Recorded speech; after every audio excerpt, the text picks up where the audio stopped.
Good evening, Ma'am Jongko. My report is about fatty acid oxidation and synthesis. So first, let's define what is fatty acids.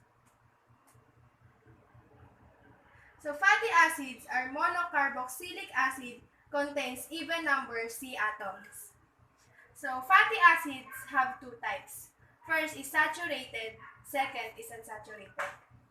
So fatty acids are components of several lipid molecules. Examples of lipids are triacylglycerol, striates, and fat-soluble vitamins. So let's proceed to the functions.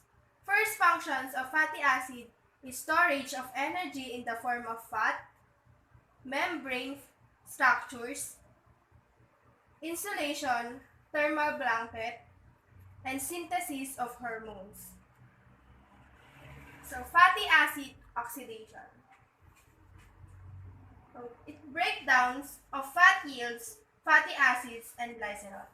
So glycerol can be readily converted to DHAP for oxidation in glycolysis or synthesis into glucose in gluconeogenesis.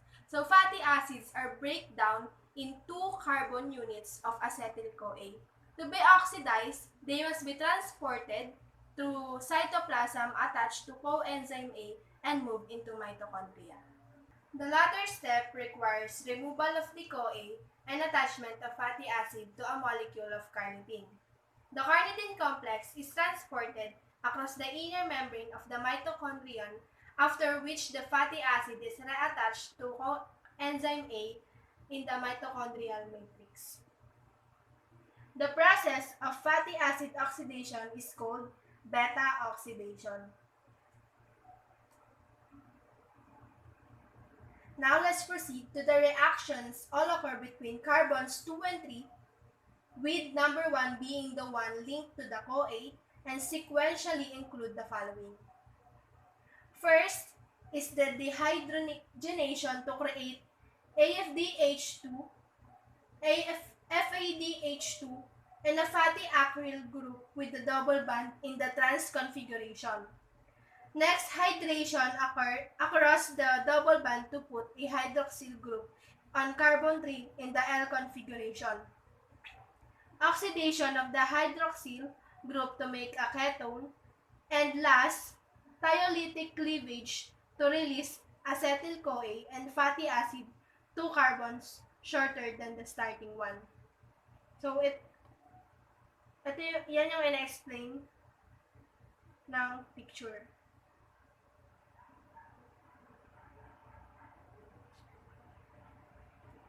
Now, let's proceed to the beta oxidation steps. Each of these basic steps creates an acetyl-CoA molecule which is used in the citric acid cycle to create first 2 ATP molecules, second 6 NADH molecules, each of which forms 2.5 molecules of ATP, and last 2 FADH2, each of which forms 1.5 molecules of ATP. Beta oxidation of fatty acids includes 4 basic steps that are repeated over and over again until the entire molecule has been oxidized. So first step is acyl-CoA dehydrogenase. So it creates a double bond in the alpha and beta of carbon in the fatty acids. The hydrogen has been added to FAD, creating FADH2. A hydrogen is removed from the alpha and beta carbon atoms. Following the pink box, it will become the acetyl-CoA. Next step is enoyl-CoA hydratase. So the process here is we add water onto the double bond, which is H2O, and putting an OH to the beta carbon and putting H to the alpha carbon. So water is added to the molecule. The pink box represents what will become acetyl-CoA. So, nagbago yung dito. Nagkaroon siya ng 2. Naging dalawa yung H. Tapos, dito sa baba, natanggal yung double bond. Naging isa na lang dito. Tapos, yung OH na dagdag. Now, let's proceed to the third step. Third step is beta-hydroxyacyl-CoA dehydrogenase. So, the process here is makes the carbon OH bond, double bond, between carbon and oxygen. So, ito siya. Di ba OH? So, naging double bond na siya dito between the carbon and oxygen. Tapos, yung H, the lost hydrogen is added to NADH to become NAD plus to become NADH.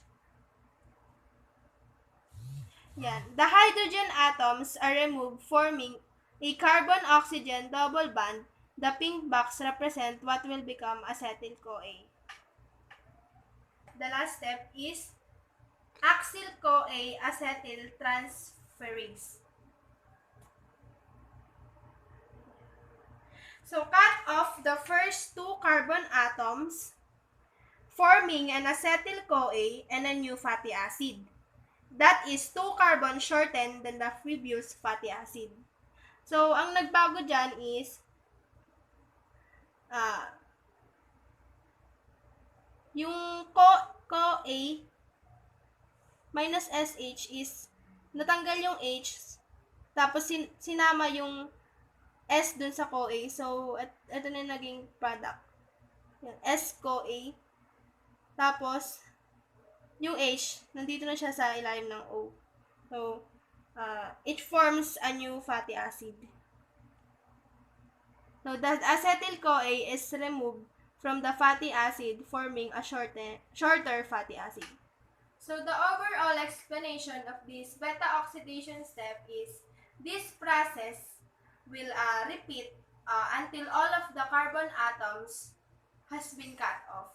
So, a 16-carbon fatty acid will repeat 7 times, creating 8 acetyl-CoA molecules. Beta-oxidation of fatty acids.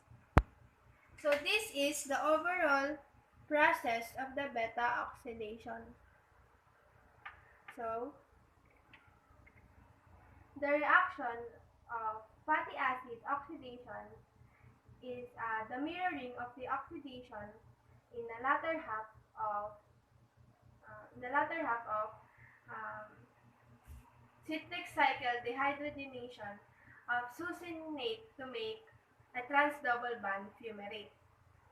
So, hydration across the double bond to make almanate and oxidation of the hydroxyl to make acetone. So, there are 2 enzymes of beta-oxidations are notable. First is the acyl-CoA dehydrogenase, which catalyzes the initial dehydrogenation and yields FADH2. And the last enzymes that are notable in the fatty acid is the thiolase.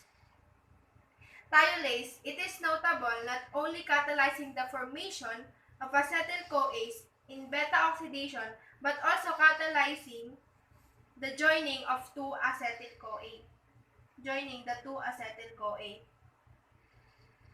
to form acetoacetyl-CoA. Essential for pathways of ketone body synthesis and cholesterol biosynthesis. The odd chain fatty acid oxidation. Through most fatty acid of biological origin have even numbers of carbons, but not all of them do.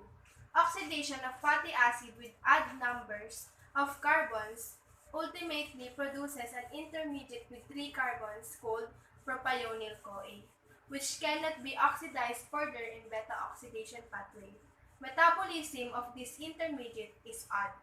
So sequentially, the following steps occur. in adjacent fatty acid oxidation. First, carboxylation to make d-methyl-malonyl-CoA. Next, isomerization to L-methyl-malonyl-CoA. Then last, rearrangement to form succinyl-CoA. The last step of the process utilizes the enzyme methyl-malonyl-CoA mutase, which uses the B12 coenzyme in its catalytic cycle. Succinyl-CoA can then be metabolized in the citric acid cycle. So this is the structure of the adjacent fatty acid oxidation. Next is unsaturated fatty acid oxidation. As noted here, oxidation of unsaturated fatty acids will require 2 additional enzymes to the complement enzymes for beta oxidation. If the beta oxidation of the fatty acid produces an intermediate cis bond between carbons 3 and 4, cis-3-enyl-CoA isomerase will convert the bond to a trans bond between carbons 2 and 3, and beta oxidation can proceed as normal. So this is the structure of unsaturated fatty acid oxidation. So if beta oxidation produces an intermediate with cis double bond between carbons 4 and 5, the first step of beta oxidation occurs to produce an intermediate with the trans double bond between carbons 2 and 3 and a cis double bond between carbons 4 and 5. So the enzyme 2,4-dienyl-CoA reduces this intermediate to one with a single bond between carbons 3 and 4.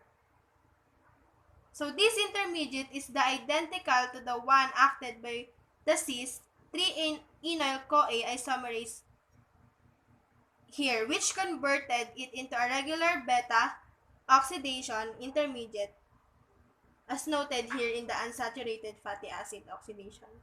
So, ganito yung process niya. Bali, remove in 3 rounds of beta oxidation, then proceed to 3,4 double bond, then enyl-CoA isomerase,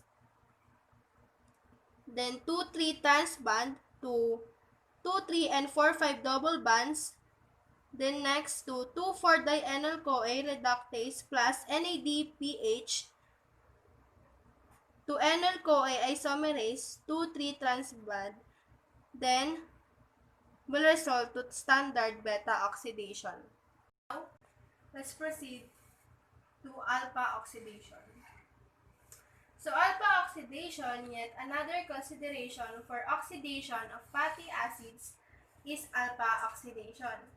This pathway is necessary for catabolism of fatty acids that have branches in their chains. So true alpha oxidation is relatively minor metabolic pathway. So the inability to perform the reactions of the pathway leads to Refsum's disease, where accumulation of phthalic acids leads to neurological damage. Now let's proceed to the fatty acid synthesis.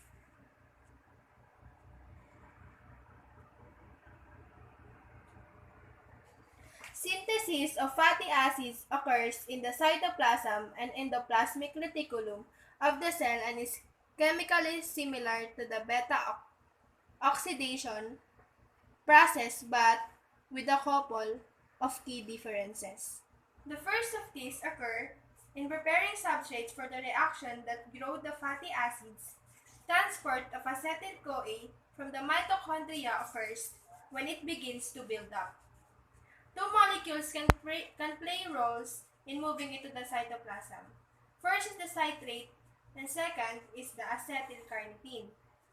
So joining of oxaloacetate with acetyl-CoA in the mitochondrion creates citrate, which moves across the membrane, followed by action of citrate lyase in the cytoplasm of the cell to release acetyl-CoA and oxaloacetate.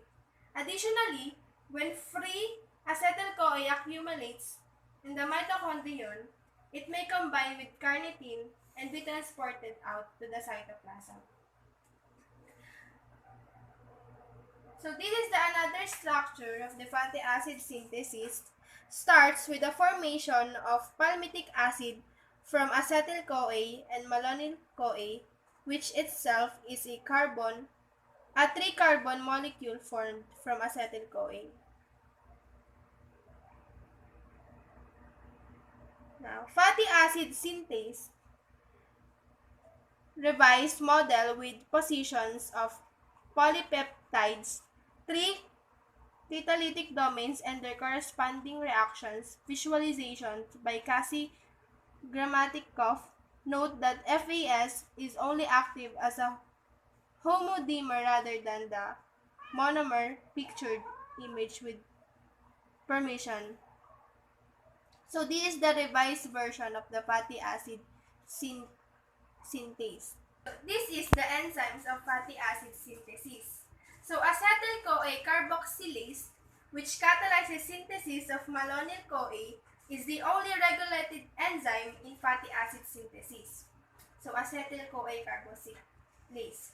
Its regulation involves both allosteric control and covalent modification. The enzyme is known to be phosphorylated by both AMP kinase and protein kinase. AMP kinase and protein kinase.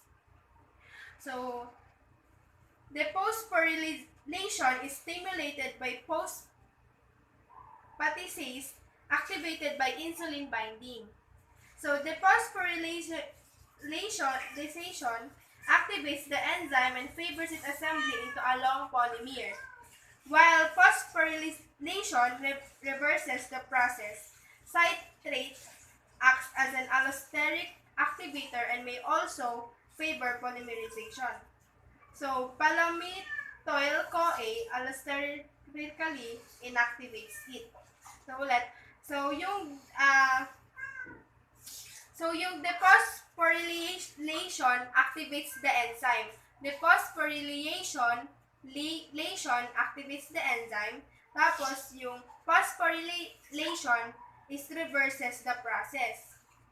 So, the palmitoyl-CoA allosterically inactivates it. In animals, 6 different catalytic activities necessary for the remaining catalytic actions to fully make palmitoyl-CoA are contained in a single complex called fatty acid synthase. These include transaminases for swapping CoA with ACP on acetyl-CoA and malonyl-CoA, a synthase to catalyze addition of the 2-carbon unit from 3-carbon malonyl ACP in the first step of the elongation process, a reductase to reduce the ketone, a dehydrase to catalyze removal of water, and a reductase to reduce the trans double bond. In bacteria, these activities are found on separate enzymes and are not part of complex. So, ito yun.